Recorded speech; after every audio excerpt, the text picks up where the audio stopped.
Hello, lovely. So I can only tell you my experience with my surgeon. When you go to Turkey, there are millions of surgeons and they all do what they think is best for their patients. So I will tell you what happened with the itinerary, but this might not be the same for every surgeon. This is the process for booking with Dr. Tuna and the Mediterranean Weight Loss Clinic. So I flew on a Sunday. You fly to the place you're going. They pick you up from the airport and they take you to a 5-star hotel. You stay there for the night and then they collect you from the hotel at 7 a.m. and take you to the hospital, and that is your surgery day. So you have all of your pre-tests at like 7 a.m. and literally as soon as you arrive at that hospital, they're taking blood, they're taking you for an ECG, they're doing the scans, they're doing the endoscopy. It's very thorough testing and it all happens very quickly. Obviously, they must have to wait to get all of your blood results before they can take you down for surgery. And I remember Dr. Tuna coming to me and saying, oh yeah, you know, these results on everything was absolutely fine. Apart from your gallbladder, it's absolutely no good.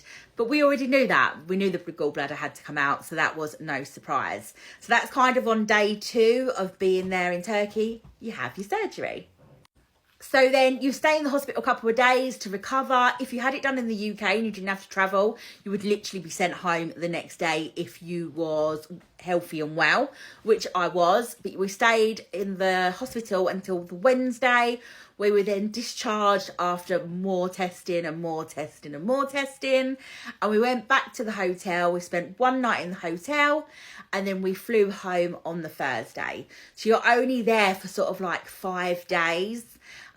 You have 2 nights in the hotel and is it 2 or 3 nights in the hospital? Monday, Tuesday, and 2 nights in the hospital. Obviously, if you are unwell, they wouldn't discharge you. You wouldn't go back to the hotel so quickly. But by Wednesday afternoon, I was fit, I was up, I was absolutely fine. So we went back to the hotel. So it is all very quick and people are like, I can't believe you came home so quickly. But you only stay that many days because you've got such a travel for the way home. As I said, if you had it privately done in the UK, most people do go home the next day. So it does go so quickly and before you know it, you're back on that plane and coming home. But obviously I would like to think not just my surgeon, but all surgeons, if you was unwell, they wouldn't let you fly home. But yeah, most people are there for 5 days.